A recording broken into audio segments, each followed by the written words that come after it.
حط راسك. اقعد على ركبيك يلا. This is not a typical workshop. It is clandestine. In this tent, children are blindfolded, their hands are tied, and they are intimidated. راسك على الخيمة. Instructor Fadi, 30 years old. They take them at night, tie them up, roughen them up, so we want them to experience the same thing, so they're not traumatized when the Israeli military arrests them. Bashar Mahmoud and the others are between the ages of 13 and 17. They've come here voluntarily, but they have to respect the rules.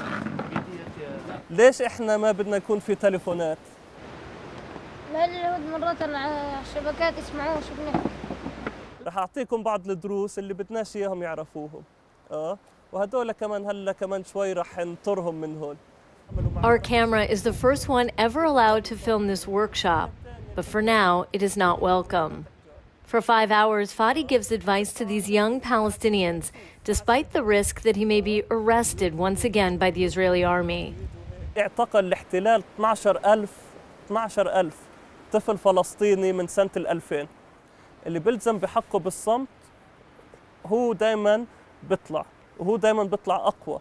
Refusing to speak, that's what Ahed Tamimi did. The 17-year-old blonde with blue eyes has become the symbol of resistance for many Palestinians. Fadi is showing them an unedited video of the young woman's interrogation. These sessions will go on for several hours. To help the young Palestinians stick it out, Fadi shares his trick. I told them my mantra when I was young was, I am a revolution until victory. So whenever the soldier would ask me a question, I would remember that, say it in my head.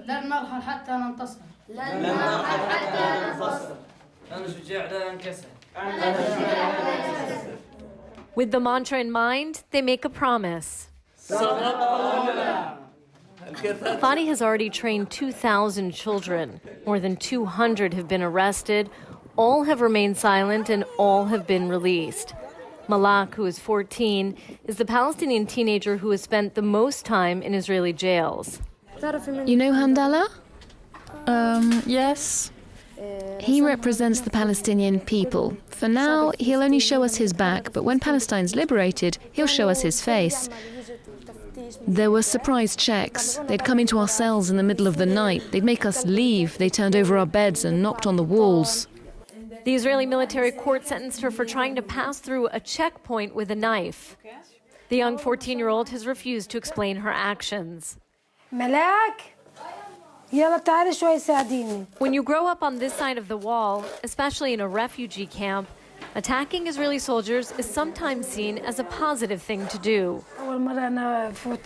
The first time I was able to visit her, there was a glass divider between us. I wanted to take her in my arms, hear her pain, and break that glass. Malak has been allowed just a few visits, 2 times, 45 minutes each, during 8 months in prison. I needed my family. It's very hard to be jailed. I wouldn't wish it on anybody. There are currently more than 300 Palestinian minors in Israeli jails, most for throwing rocks. It's a common situation in Hebron. Good morning. 30 kilometers south of Jerusalem, 200,000 residents live in this city, 10% are Israelis. You see these blue marks? This is where the Jews in Hebron can go. Aviad is a former soldier in the Israel Defense Forces, or Tzahal. Now a reservist, he is part of the organization My Truth, which defends the values of the Israeli army. Today, he is responsible for making future recruits aware of the complexities of serving in this area. The IDF is always reflecting on its operations. Are there mistakes? Yes, there are mistakes.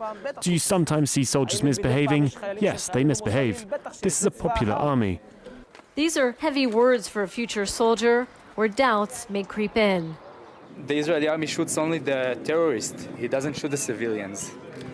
It tries. It's hard when there are thousands of people in a very small place. When you stand as a soldier and someone who is at the age of your little sister is throwing rocks at you, and you stand with a gun, you can't shoot him because he's only throwing rocks.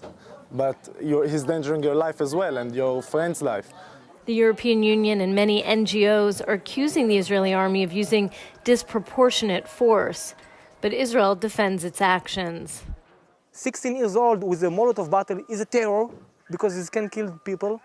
The Israeli army, which refused to respond to our requests for an interview, said that it would do everything possible to train these young people for future battles. But if there is one that it has, by its own admission, already lost, it's the one over public opinion.